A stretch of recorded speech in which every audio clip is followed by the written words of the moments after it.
Alright, so we're coming from Dirty Docks. Oh, that is a rough zone. That is a rough zone. What are they leaving with? Gold. So they all have blue pumps, which is honestly pretty respectable. And the thing that I'm impressed by here is that they haven't just wasted time trying to get an upgrade, which genuinely would probably be unnecessarily. I feel like getting purple pumps there would be a complete waste of time when you look at zone here. Again, you've got to be thinking when you're making these rotations far. So say it's the team we just reviewed and they're rotating from Holly Hedges. You don't want to dick around in Holly Hedges a bunch. You want to actually get out and start rotating quickly so that you don't get caught up in congestion here. I call it clearing congestion. All right, you want to clear the congestion early so that you don't get caught up in amongst all those people. Second zone pulls far again, and then that next rotation is basically impossible. So they're doing a really good job at starting the rotation early to make clearing the congestion really easily. So they're not necessarily trying to rotate to dead side. That's fine. But what they are trying to do is at least start ahead of the pack, so that they're not trying to rotate while people are shooting in at them. They can basically be the guys shooting in at them. By making that rotation early, you give yourself that chance. Pretty basic concept. I shouldn't have to explain it any more than that. Right, so they actually managed to clear a lot of congestion with where they're at, and man, that's a tough zone as well. That's a really shit zone for them. Get a little bit more surge tags. They're taking everything they can get because they know they were very short on surge last time, and so they're forced to rely on shooting ahead here. This is a comeback story, this game. They must get a god refresh at some point. I'm expecting it to come from one of these two, yeah. So it's going to come at half-half. They're going to get a really nice refresh. Now, what I was saying about them rotating early, they've basically thrown the advantage that they had, unfortunately. So when I was talking about rotating early and being able to clear the congestion, they've found themselves caught right back up in it, which is unfortunate. So this is going to come down to, this will be like a Wolfiez call, I think. Like, generally, Wolfiez is so fucking confident with getting kills. It's unbelievable. And to be fair, Void's a psycho as well. Because this kill here wins them the game. This is true. Like look at them all right now. So we've got 50 mats on Void, 59 mats on Wolfiez, and 76 mats on Slender. That is not many whatsoever. You got to try and find something. And again, the best players in the world are always looking.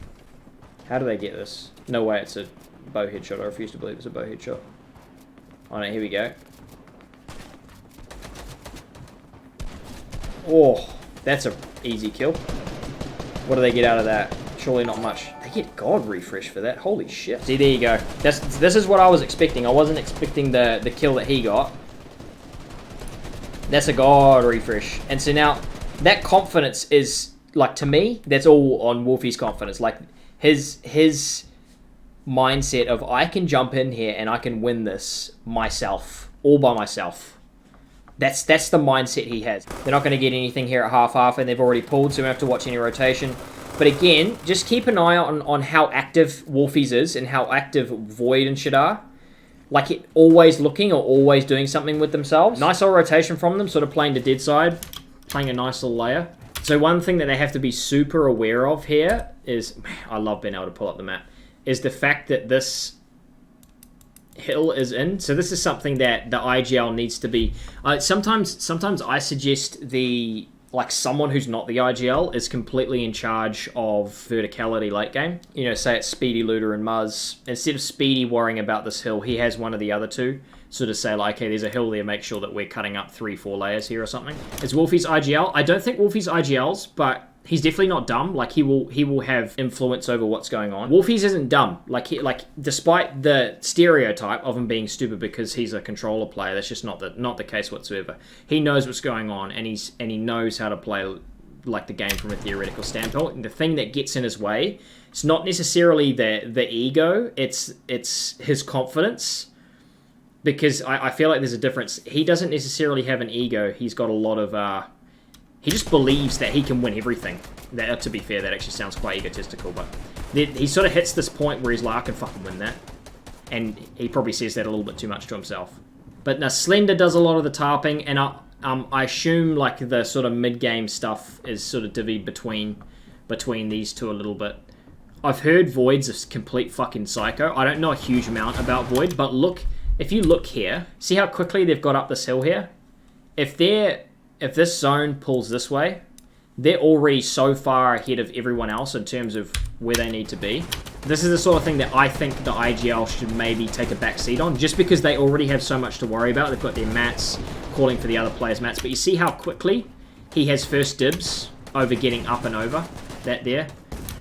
Oh wow, look at that. So they've actually gone trying to wrap to dead side to play that. Void, oh sorry, Slender, playing that really nicely, and then they can drop to low and save a bunch of mats on this rotation.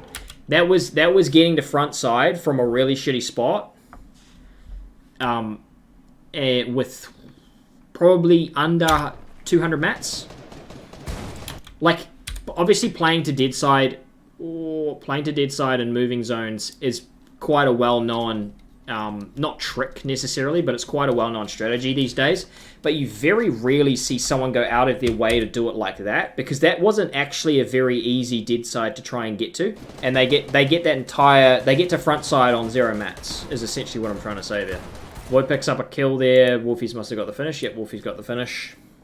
So I'm more interested in watching Slender here, because he's shown a real good understanding of playing this. And the thing about being so quick to establish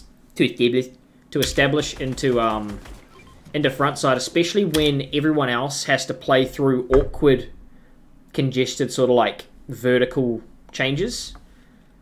So if you're playing off a hill like this, if you're forced to consistently drop, you get these little pile-ups of people. If you're the first to always establish here, you've got really easy lines of sight, and that's how Wolfiez just got that kill. And if you keep on, like, obviously Slender's going to keep on getting them ahead, but these guys can basically just sit back and hold them, as Slender controls a bunch of space ahead of everyone. So if we look at what the drone free looks like, look at how much room they control in front of people. They've got all of the space in front of these guys, and they can essentially just spray back on them. Zone pulls again. So they can essentially just keep on holding. Oh no, never mind. It pulls back. Does not pull again. Wolfiez leading the top though.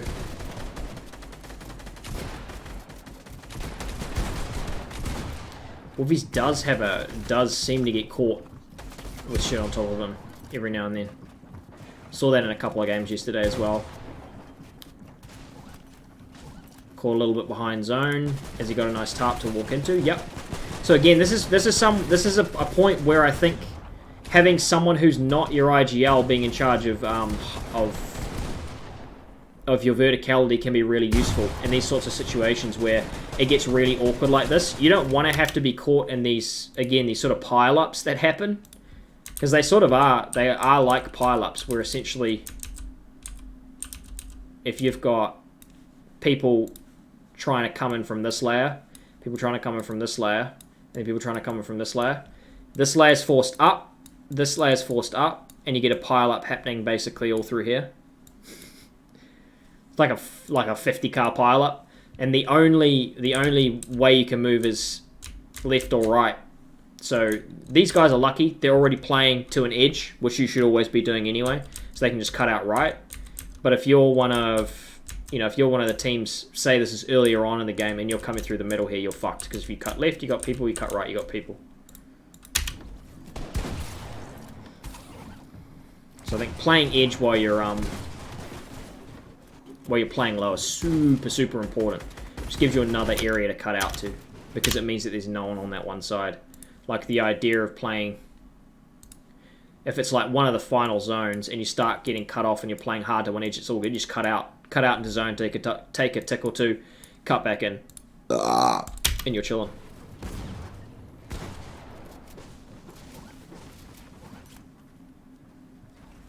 I mean, it's going to be just them controlling as much space as they can on low ground here.